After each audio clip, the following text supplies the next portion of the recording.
드라마 DP가 연일 화제입니다. 군대 가면 정말 저러냐고 여자 직원들도 질문을 해대고 군필 남자들은 저마다의 트라우마를 드러내며 진저리를 칩니다.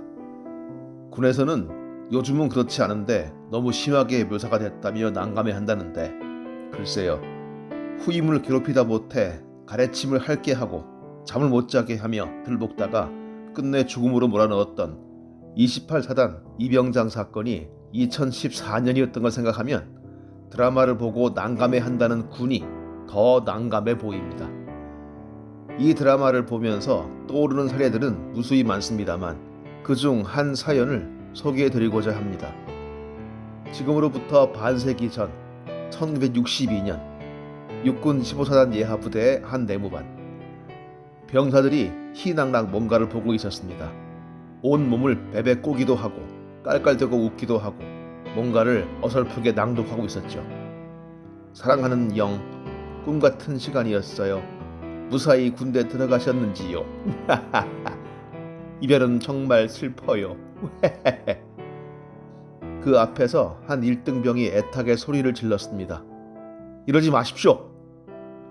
고참 병사들이 읽고 있는 건 일병에게 온 A의 편지였습니다. 하지만 병장과 상병은 계속 깔깔대며 편지를 읽었고 일병의 목소리가 높아지자 낯빛을 바꿨습니다. 이런 싸가지 없는 자식 봐라. 주먹이 날아갔죠.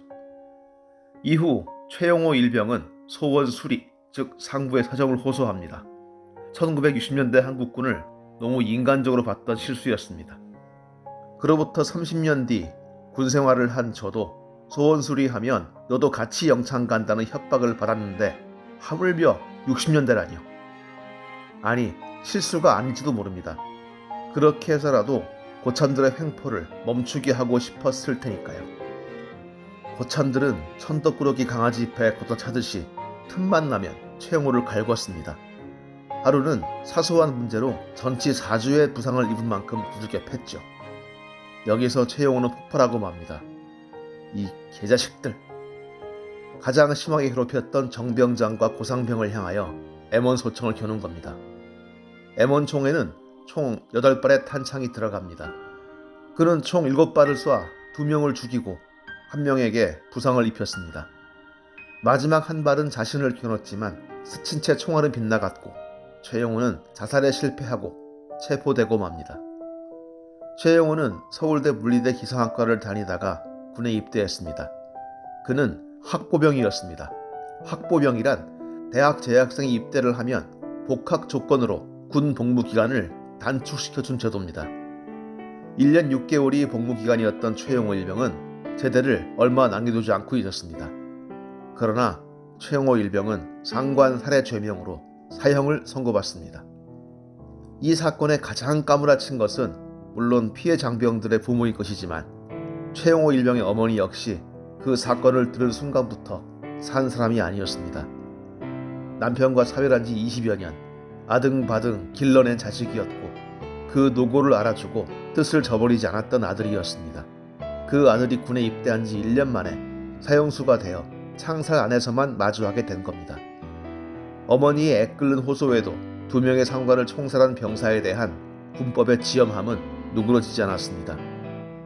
1963년 3월 18일 오전 최용호 일병의 형은 면회를 가서 동생과 만납니다. 다음 면회 때는 조카도 데리고 오라는 말을 들었죠. 형제는 몰랐지만 그때는 이미 총살 명령이 내려온 뒤였습니다. 면회를 마치고 온 그날 오후 최용호의 집에는 3월 19일 오후까지 시신을 찾아가라는 짤막한 전보가 도착합니다. 사형수 최용호의 마지막 부탁은 수임 번호를 떼달라는 것이었다고 합니다.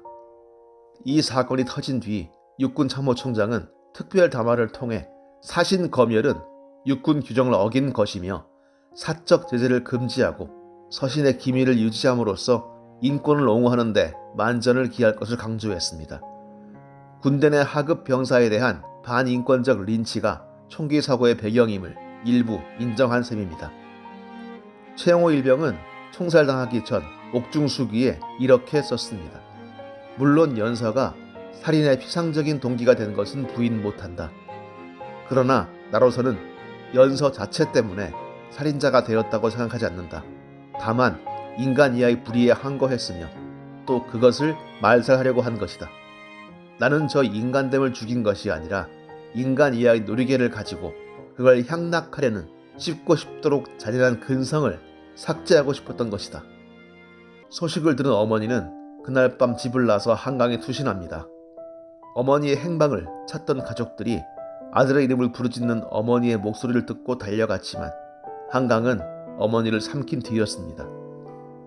그런데 문제는 이런 사례는 군사고철에 몇 번이나 기록돼 있고 최영호 일병이 죽은 27년 뒤 군인이 된 저도 다음과 같은 훈화를 들었다는 겁니다.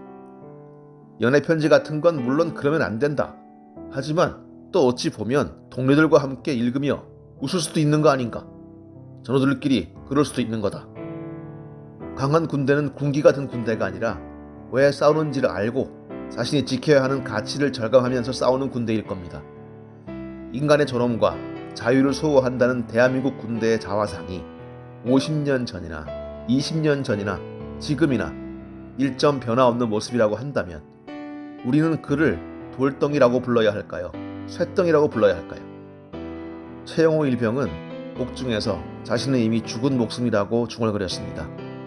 자신이 죽인 이들이 피를 흘리며 매일 달려들어 견딜 수가 없다고 했죠.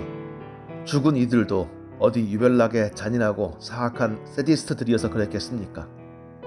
드라마 DP의 황장수 상병처럼 그래도 되는 줄 알았기 때문에 그랬던 거죠. 각각 그 집안의 소중한 아들들이었던 그들 역시 대한민국 군대 문화의 가해자이자 피해자였던 겁니다. 그들을 죽인 것은, 그리고 그들을 그렇게 만든 것은 모두 군대였습니다. 그들의 명복을 빕니다.